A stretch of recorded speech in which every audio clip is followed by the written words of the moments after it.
اور ریاستی مشینری کے اوپر جو الزامات آتے تھے پہلے، اب کی بار وہ بھی کسی طرف سے کوئی آواز نہیں اٹھی کہ ریاستی مشینری کو استعمال کیا گیا ہے. لیکن ساتھ میں سر نون لیگ کے لیے بھی آج لمحہ فکریہ تو ہے نا کم از کم. وہ جو الزام لگا رہے تھے خان صاحب کے اوپر کہ شاید آئی جی کو تبدیل کیا جا رہا ہے، ریاستی مشینری کو استعمال کیا جائے، آپ جیت جائیں تو الیکشن فری اینڈ فیئر، ہار جائیں تو پھر لگتا ہے کہ دھاندلی ہوئی ہے. دیکھیں دو تین چیزیں ہیں. میں خالی اس کو ٹھیک ہے کچھ دھچکا ضرور پہنچا ہے پی ٹی آئی کو، جس میں 3 سیٹیں انہوں نے لوز کی ہیں اگر نیشنل اسمبلی کے حوالے سے دیکھا جائے. لیکن اس کے اب یہ کتنی حد تک کہا جا سکتا ہے کہ وہ جو ہے رائے عامہ تبدیل ہو رہی ہے یا 50 دن کی کارکردگی کا جو ہے کی وجہ سے یہ ہے. اس میں تھوڑا سا ہر ایک کو ذرا ایگزامن کر لیں تو ہمیں اندازہ ہو جائے گا کہ اس میں ہوا کیا ہے. یہاں پہ سعد رفیق صاحب کی جو سیٹ تھی وہ آپ کو یاد ہوگا کہ عمران خان سے جو ہے وہ انہوں نے صرف 700 یا 600 ووٹ، بہت ہی کلوز کانٹیسٹ تھا اور اس میں بہت ہی قریب تھا. تو اس لحاظ سے تو ایک کہا جا سکتا ہے کہ جو ہے وہ ضمنی انتخاب میں جب دوسرے یعنی کینڈیڈیٹ کھڑے ہوئے تو اس کینڈیڈیٹ کا بھی ذرا دیکھ لیں. ہمایوں اختر صاحب کو وہاں سے کھڑا کیا گیا ہے جو کہ نووارد ہیں پی ٹی آئی میں، اور اس کے بعد جو ہے پھر اس کے ساتھ امید نہیں کی جا سکتی ہے کہ وہ جو ہے ووٹرز کو موبلائز کر سکیں. میرے خیال ایک شخصیت کا بھی اثر ہوتا ہے، بہت اثر پڑتا ہے. تو یہ کہنا کہ جو ہے اس میں بہت بڑا سیٹ بیک، یہ تو ایک لحاظ سے دیکھا جائے تو یہ پاکستان مسلم لیگ نواز گروپ کا ایک مضبوط اسٹرانگ ہولڈ ہے لاہور میں اس کا تھا. باقی وہ جو تھا جو انہوں نے خاقان عباسی صاحب نے وہ تو سیٹ ان کی حمزہ شریف کی تھی اور وہاں 40,000 ووٹ سے پہلے بھی جیتے تھے. تو یہ تو لاہور کی سیٹیں جو ہیں ان کی اپنی تھیں، اس میں تو میں خیال نہیں سمجھتا ہوں کہ بہت بڑا سیٹ بیک ہوا. ایک سیٹ انہوں نے ضرور ہاری ہے اور اس کی وجوہات بھی بہت واضح نظر آتی ہیں. دوسرا جو ہے جو سب سے بڑا سیٹ بیک واقعی جو ہے وہ اٹک میں ہوا ہے. اگر آپ دیکھا جائے ان تمام نتائج کو تو اٹک کی وہ سیٹ تھی جو کہ میجر صادق نے شاید جیتی تھی. 2 سیٹوں پہ انہوں نے لڑے تھے اور دونوں میں منتخب ہوئے تھے، ایک خالی کی ہے اور یہ ان کا مضبوط اڈا سمجھا جاتا تھا. لیکن وہاں پہ واقعی سیٹ بیک یہ ہوا ہے کہ انہوں نے ان کے صاحبزادے شاید کھڑے ہوئے تھے میجر صادق. نہیں سر، صاحبزادے کو ٹکٹ نہیں دیا گیا نا سر، یہی تو پرابلم ہوئی ہے سب سے بڑی.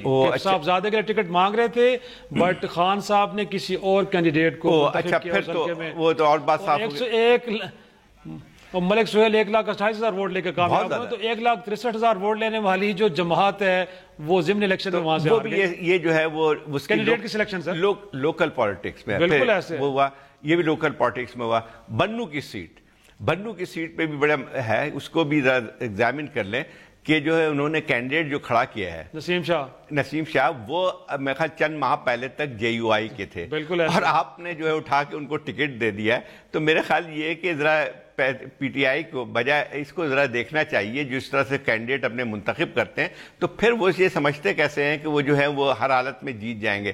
میرا خیال یہ ہے کہ ان کی جو رہی ہے جو بھی طریقہ کار پی ٹی آئی کا رہا ہے اس کا عکاسی یہاں سے ضرور کرتی ہے بالکل. لیکن وہ اس کی وجہ سے کتنا فرق پڑے گا، جو اسٹرینتھ ہے قومی اسمبلی میں اس میں بہت زیادہ فرق نہیں پڑے گا سر. اس میں سے جو ہے ایڈیشن ہی ہوا نا سر، 183 پہ چلے گی حکمران جماعت، اس کو ان کی تعداد بڑھ گئی. اگرچہ 155 پہ اپوزیشن. اچھا 2 سیٹیں جو اور جیتے ہیں وہ جو پی ایم ایل کیو والے جیتے ہیں وہ بھی ایک لحاظ سے انہی کے ہیں. بالکل صحیح. وہ تمام چیزیں دیکھا جائے تو یہ کہنا کہ وہ واقعی ووٹ آف نو کانفیڈنس ہے پی ٹی آئی کے لیے یا 50 دن کی کارکردگی اس کا نشانہ ہے، اس میں تھوڑا سا ہمیں محتاط رہنا پڑے گا. عارفہ آپ کا تجزیہ کیا اہم فیکٹرز تھے جو پی ٹی آئی کی بہرحال شکست ہم کہہ سکتے ہیں کیونکہ رولنگ پارٹی تھی اور سوات سے بھی ہارے ہیں، بنو سے بھی ہارے ہیں، پنجاب سے بھی ہارے ہیں، تو کوئی 4-5 فیکٹر گنوا سکتے ہیں کہ جو وجوہات بنے ہیں؟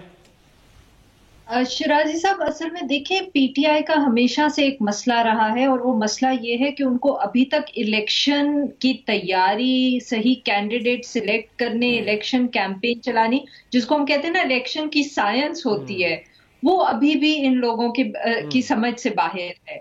اور اس دفعے تو خاص طور پہ ایک دفعے کیونکہ وہ حکومت میں آ گئے تھے، خان صاحب بہت مصروف تھے، تو ان چیزوں پہ انہوں نے کوئی خاص اہمیت نہیں دی. P M L N for example ہم ہمیشہ یہ بات کرتے ہیں کہ اس کو الیکشن جیتنے کی سائنس آتی ہے. اگر آپ نارملی فگرز بھی دیکھیں تو پی ایم ایل این وہ واحد جماعت ہے جو سب سے کم ووٹس پہ سب سے زیادہ سیٹس لیتی ہے کمپیئر ٹو پی ٹی آئی اور پی پی پی ان دیٹ میٹر نا، کیونکہ وہ کانسنٹریٹڈ ہوتے ہیں ووٹس، ان کو کینڈیڈیٹ سلیکٹ کرنا آتا ہے، کیمپین چلانی آتی ہے. پی ٹی آئی کے پاس پی ٹی آئی کے ساتھ ہمیشہ یہ مسئلہ رہا ہے. دوسرا وہی جیسے زاہد صاحب نے کہا کہ لوکل پالیٹکس اس کے اندر بہت انوالو ہوتی ہے. الیکشن اسپیشلی جو سیمی رورل یا رورل کنسٹیچوئنسیز کا ہوتا ہے اس میں کینڈیڈیٹس بہت میٹر کرتے ہیں اور پی ٹی آئی کی سلیکشن میں ہمیشہ کوئی نہ کوئی مسئلہ رہ جاتا ہے. جیسے زاہد صاحب نے ابھی گنوایا وہ بھی ایک مسئلہ ہوتا ہے کیونکہ وہ تھوڑا سا اس وقت اب پی ٹی آئی جو ہے بیلنس کرنے کی کوشش کری ہے اپنی جو نیچرل اس کا سپورٹ بیس ہے اس کے ساتھ ساتھ الیکٹیبلز کو بھی. تو کہیں وہ کمبینیشن کام کر جاتا ہے اور کہیں وہ کام نہیں کرتا ہے. سو یہ وہ چیزیں ہیں جو ابھی پی ٹی آئی نے سیکھنی اور اس دفعہ کیونکہ وہ حکومت میں آ گئے تھے تو میرے خیال میں خان صاحب کے پاس تو بالکل وقت نہیں تھا اور وہ کیمپین کر نہیں پائے یا ان کی پارٹی نے بھی سیریسلی نہیں لیا. ہم نے کتنی دفعہ یہ بات سنی ہے کہ لاہور کے اندر تو کوئی ایون تو ہمیں پتا تھا کہ لاہور میں پی ایم نے جیتنا ہے. لیکن اس کے باوجود بھی عارفہ وہ خوش ہیں, بڑے خوش ہیں. وہ کہتے ہیں کہ جو ٹارگٹ ہم نے اچیو کرنا تھا وہ کر لیا. لیکن ایک اور نقطہ میں اٹھاؤں گا, ایک اور نقطہ میں اٹھانا چاہ رہا ہوں کہ جو پی ٹی آئی کے اندر گروپ بندی یہ بھی ہے کہ جو عمران خان صاحب کی اپنی پاپولیرٹی آپ نوٹس کریں کہ ہمیشہ پی ٹی آئی ان سیٹس پہ ضرور ہارتی ہے جہاں سے عمران خان صاحب جیتے ہیں, جس کا مطلب یہ ہے کہ ان کی پاپولیرٹی جو ہے نا اس کو پارٹی میں اور لوگ میچ نہیں کر سکتے. جی وہی گروپ بندی کا بھی کچھ سر ہے اس میں کہ پی ٹی آئی کے اندر گروپ بندی ایک ہمیں مؤثر مہم نظر نہیں آئی. گروپ بندی تو ہر پارٹی میں ہوتی ہے, میں نہیں کہہ رہا, لیکن یہ کہ وہی سب سے بنیادی چیز ہے کینڈیڈیٹ کا سلیکشن. صحیح. اب میں تینوں نے آپ کو نام گنا دیے ہیں, تینوں کا جو مسئلہ تھا وہی کینڈیڈیٹر کا مسئلہ آتا تھا. تو میرے خیال یہ کہ یہ جو تحریک پی ٹی آئی کی سب سے بڑی جو خامی وہی نظر آتی ہے کہ وہ جو ایسا لگتا ہے 2 مہینے پہلے بھی جو آتا ہے اس کو آپ اس کو پارٹی کا ٹکٹ دے دیتے ہیں. یہ بھی بغیر دیکھے ہوئے کہ جو ہے وہ جیت سکتا ہے یا نہیں جیت سکتا ہے. دوسری بات آتی ہے کہ آپ مجھے بتائیے کہ ووٹر صرف اندھا دھند ووٹ دیتا ہے, اس کو کم از کم یہ بھی تو نظر آتا ہے کہ جو اس کینڈیڈیٹ کو ووٹ دینے جا رہا ہے پارٹی کی لائلٹی صرف اندھا دھند نہیں ہوتی, اس میں بہت سارے اور فیکٹر بھی آتے ہیں جب ووٹ دینے جاتا ہے. تو وہ جو ہے کیوں ووٹ دے گا اگر جے یو آئی کا ایک کینڈیڈیٹ کھڑا ہوا ہے اور ایک سابق جو ہے رینیگیٹ جو ہے جے یو آئی کا وہ پی ٹی آئی کا کینڈیڈیٹ بن جاتا ہے. تو پھر ذرا یہ بتایا جائے کہ وہ پی ٹی آئی کے جو لوگ ہیں وہ کس طرح کیوں اندھا دھند ووٹ دیں گے. چھوٹا سا بریک لیتے ہیں لیکن اس کے بعد سے ڈسکس کریں کہ جو وزراء ہیں یا منسٹرز ہیں ان کے بھائی جو بھی الیکشن لڑے سارے کے سارے جیت گئے ہیں. ساتھ میں یہ بھی جاننا چاہوں گا کہ نیب کی کارروائیاں اور تجاوزات کے خلاف جو مہم چلی پی ٹی آئی کی وہ کتنی ڈیمیجنگ تھی اور کتنی فیور کی اس نے نون لیگ کو. ڈسکس کرتے ہیں ایک بریک کے بعد.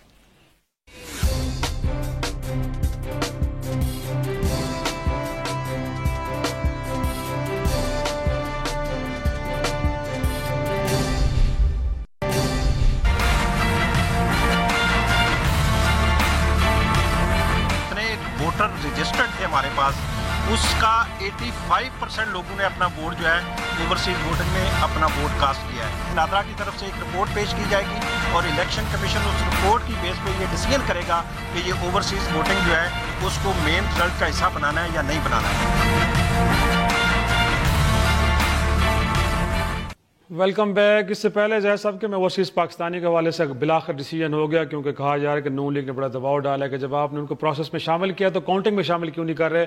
لیکن جو نقطہ میں نے بریک سے پہلے اٹھایا تھا سر, نیب کی کارروائیاں بالخصوص نون لیگ کے خلاف اور پھر تجاوزات کے خلاف جو مہم چل رہی ہے, اس نے کہیں آپ کو لگتا ہے کہ پی ٹی آئی کو ڈیمیج کیا ہے اور ووٹر ناراض ہوا ہے اس سے؟ نہیں, میرے خیال اب اتنا اس کا اثر یقین طور پہ بدنامی ضرور ہوئی ہے پی ٹی آئی کی. ہر چیز جو ہے چونکہ جب یہ دکھایا جاتا ہے کہ ان کی حکومت میں اساتذہ کو جو ہتھکڑیاں لگا کے لے آ رہے ہیں, اگر ان کا بھی اگر نہیں بھی ہے, ان کی ذمہ داری نہیں ہے یا وہ دور حکومت ان کا ہے, لیکن جب حکومت کوئی ہوتی ہے تو اس پہ اس قسم کی واقعات جب ہوتے ہیں تو حکومت پہ ہی عائد ہو جاتی ہے. نیب نے کیا ہے الزام نہیں, لیکن ایک تو عجیب بات ہے کہ یہ ساری چیزیں ہو کیوں رہی ہے. وہ نیب پہ ہم الگ بات کر سکتے ہیں کہ یہ طریقہ جو اختیار کرنا شروع کیا ہے تو نیب تو ایک لحاظ سے ایک مانسٹر سی بنتی چلی آ رہی ہے کہ جو بھی مرضی آ رہی ہے کر رہی. دنیا بھر میں کہیں یہ ہوتا ہے کہ آپ نے ایک انویسٹیگیشن کر رہے ہیں, لوگوں کو ہتھکڑیاں پہنا کے لا رہے ہیں. کل جو ہے کل کلاں جو ہے کون شخص جو ہے وہ انڈیپینڈنٹلی اپنے فیصلے کر سکتا ہے.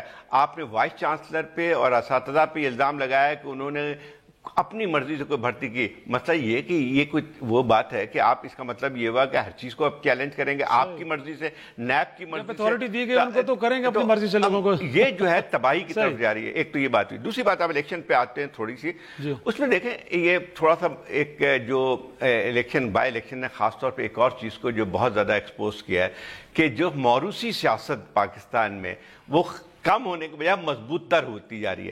اب آپ دیکھیں کہ جتنی سیٹوں پہ سوائے اس کے کہ خان صاحب کی شاید 2 سیٹیں جو خالی ہوئی تھی ان میں خان صاحب کا کوئی رشتہ دار تو نہیں کھڑا ہوا, لیکن اگر آپ دیکھیں کہ وہ تمام جو ہیں جتنے بھی سیٹوں پہ پرویز خٹک کا بیٹا بھائی امیر اللہ اسد کیسر اسپیکر کا بھائی, اس کے علاوہ جناب وہ شیخ رشید کا بھانجا, اس کے بعد چھوڑے وہ جو ہے یہ ایک مقابلہ ہوا مظفر گڑھ میں اپنی ماں اور بیٹے کے درمیان, اور اس کے بعد آلریڈی جو ہے ان کا ایک جو ہے بیٹا جو ہے وہ MNA بنا ہوا ہے.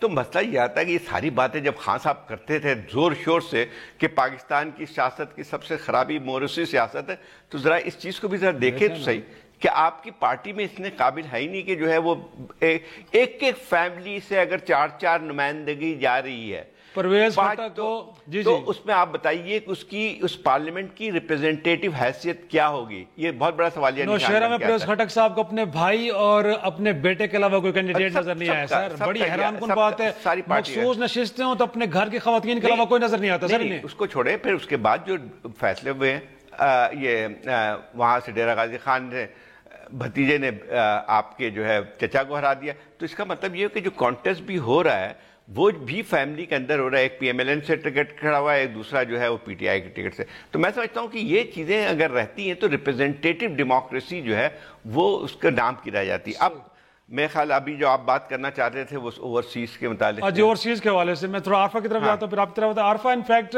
یہ بڑی حیران کن بات ہے کہ جب سٹیٹمنٹ آئی الیکشن کمیشن کی طرف سے کہ جی پہلے ان کو پروسیس میں شامل کیا گیا اور بعد میں کہ ڈیسیجن بعد میں لیں گے کہ کیا فائنل کاؤنٹ میں ان کو شامل کریں یا نہ کریں, بڑی کوئی اس منطق سمجھ نہیں ہے آپ کے خیال میں. یہ تو میرے خیال میں اس پروسیس سارے کو کنٹروورشل کرنے کی کوشش نہیں تھی.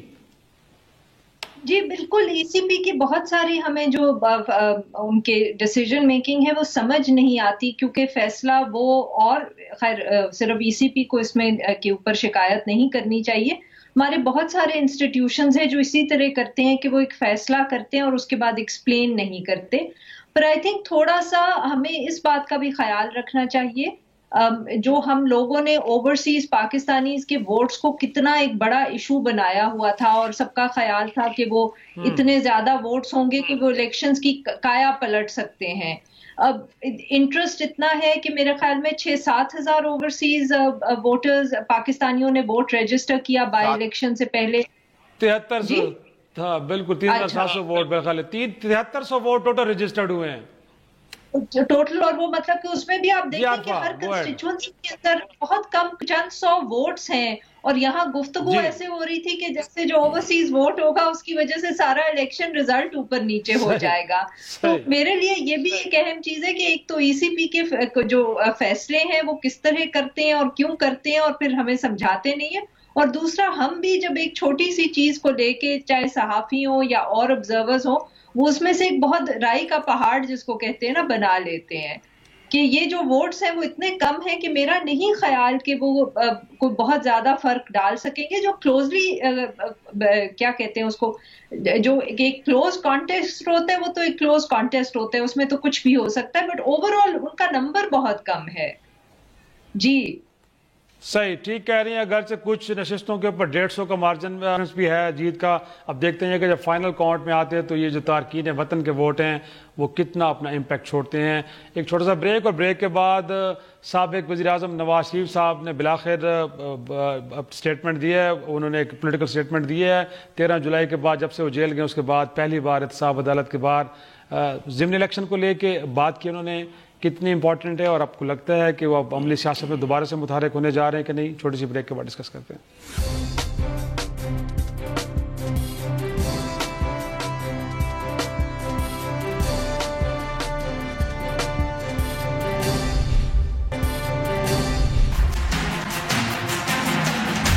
پہلے